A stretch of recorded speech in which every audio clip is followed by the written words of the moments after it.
Hey guys, welcome back to Pop Culture with Pat. Today let's talk about The Night House. You were right. There's nothing. There is nothing. So The Night House is directed by David Bruckner, and it stars Rebecca Hall, who plays a character by the name of Beth. One day, her husband unexpectedly dies, and so she's left alone in the lakeside house that he's built for them.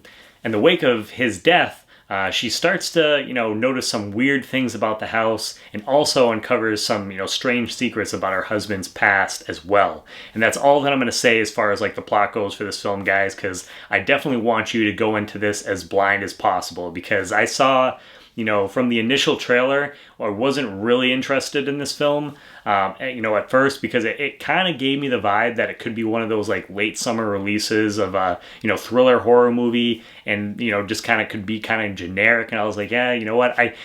I don't try to go out and see movies that I think are going to be terrible most of the time, just because it's like, one, I don't have the money to see, every single film. So I try to go to movies that I at least have some interest in.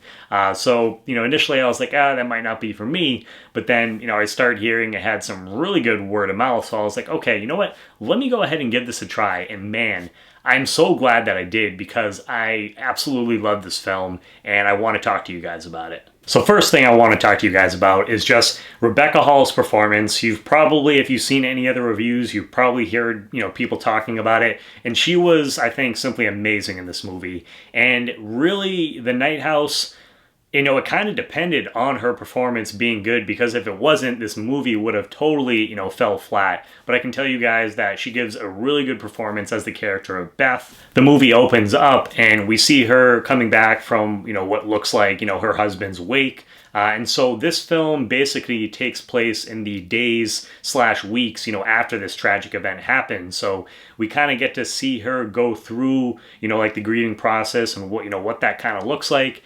And so there's a lot of scenes where there actually isn't, dialogue or anything. It's kind of, her, being around the house, kind of wandering around. And so she's doing a lot of the storytelling, with her facial expressions and things like that.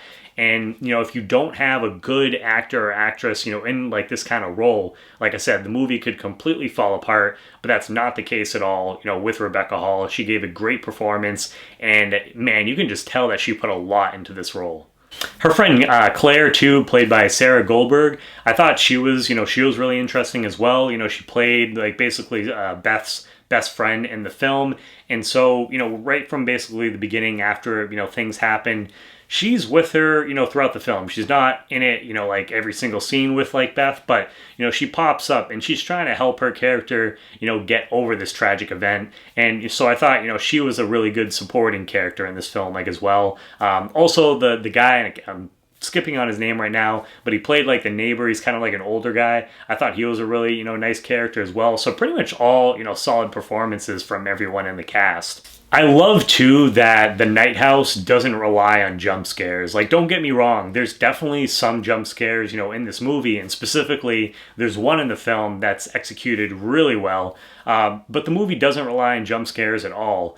Instead, it does a great job, I think, of building atmosphere and just creating this, this really kind of creepy, haunting feeling throughout the film. I know, like myself, there were several times where, I was with one of my my buddies or whatever, and there were several times where I was really invested in the story, and I had my hand, on like the side of the theater seat, and I was just like on the edge of my seat, waiting to see like what would happen next. It's definitely more, I'll give you guys a heads up. It's definitely a slow burn.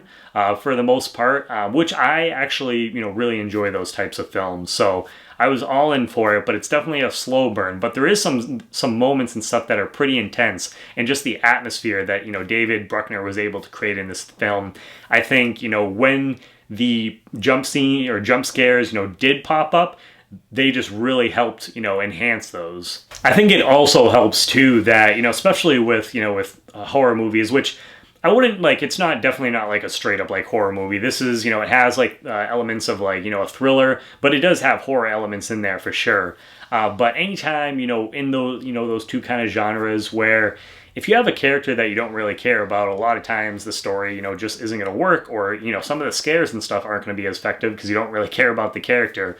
But with, you know, the character of Beth in this film, with Rebecca Hall, I was really invested with her story because, you know, it's dealing with something that a lot of people, you know, pretty much everyone kind of goes through at some point in their life. You know, the loss of a loved one. That's something, you know, that's like very real. And like I said, you know, earlier, we get to see her character kind of go through that process of like, you know, this just happened, and how she kind of, you know, she deals with that, you know, around whether it's like being at her workplace or with friends or just at home. So it was just really interesting to, you know, kind of to see that emotional vulnerability from the character.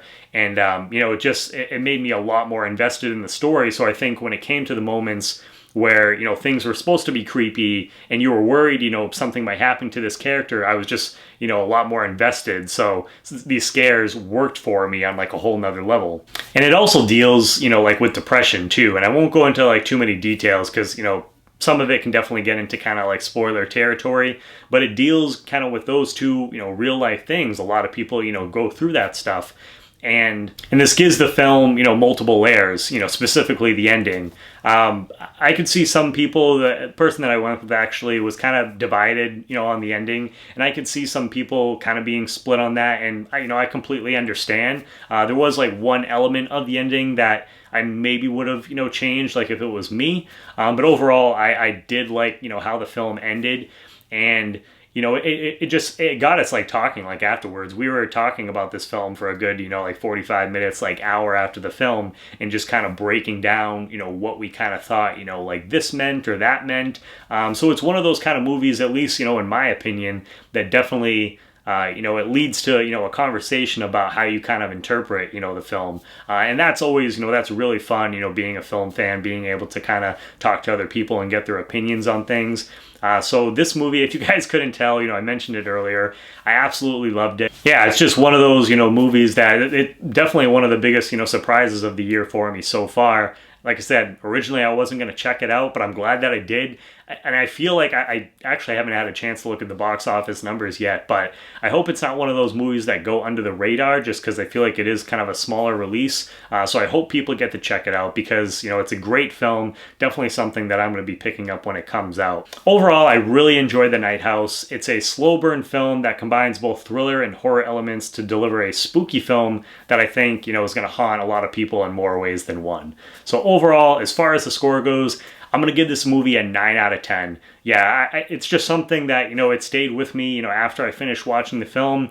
And it's one of those movies that, you know, especially if you're like alone, like in a house, I feel like it's something that could really, you know, kind of creep you out if you're in like the right setting. So yeah, I'm really curious to hear what you guys, you know, think on this movie. So definitely let me know down below in the comments. Is it something that, have you already seen The Night House? You know, let me know. And if not, is it a movie that you think you're going to go and check out now? Because it's something, as of, you know, right now, it's only in theaters. So definitely let me know down below in the comments. If you guys are new to the channel, please hit that subscribe button as well as the bell button next to it. That way you get notifications for all my new videos. Please give the video a thumbs up. And as always, guys, please make sure to check back for more Pop Culture with Pat.